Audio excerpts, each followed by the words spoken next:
baby back ribs for game day. These are perfect for game day, sports day, any kind of thing where you want some hearty appetizers that you can make ahead of time and they'll stay warm, you know, until your friends are ready to eat them. Plus, they are delicious.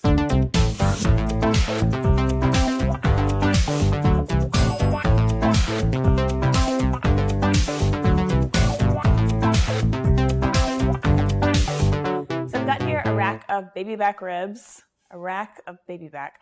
This is about 2 3/4 pounds. This recipe works with anywhere between 2.5 to 3 pounds of baby back ribs. So this is so simple. I mean, guys, I've just got a package of Hidden Valley Ranch salad dressing and seasoning mix here. So I'm just gonna sprinkle this over the meat, press it in. Don't forget the backside. Hey-o. I'm gonna flip it. The majority of it I'm putting on the meat side though, because that's the part we're gonna eat. We're gonna eat the meat. Good, and then to get this to fit into my slow cooker, I'm just gonna cut it in about half. It's kind of easier to see where to cut between the ribs if you flip it over and cut from the back. Put them upright, leaning against each other, with the bone side in and the meat side out. And to me, this gives you sort of a better like crust on the outside. We're just gonna cut this into slices and then kind of press them into the meat and they'll stick. And then as this cooks, the seasoning mix kind of makes a crust and the jalapenos like cook into the meat so that when you're done, you have these delicious tender pork ribs with occasional little spicy bites of jalapeno. It's really, really tasty. Once your jalapenos are stuck on there, we're just gonna close the lid and cook it on high for about 3 hours. It takes 3 hours in my slow cooker. It might take up to 3.5, depending on your model of your slow cooker. But I'll see you back in about 3 hours.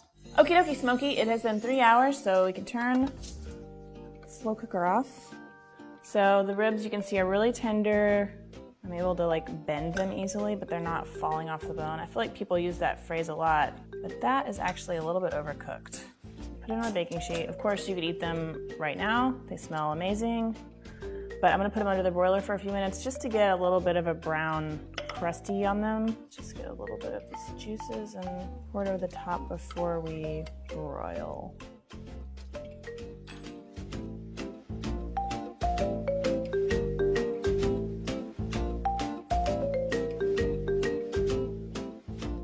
Okay, so just 5 minutes in the broiler is all it takes, and they've got this nice little crust on top. I love this recipe because if you're like me and you don't really like sweet meat and like barbecue sauce, like sweet sauces, this is a great alternative to typical barbecue ribs because it's just savory and meaty and it's not like sticky. So it's a little bit neater to eat in your living room in front of the TV. Oh my God. These are so incredibly perfect, simple.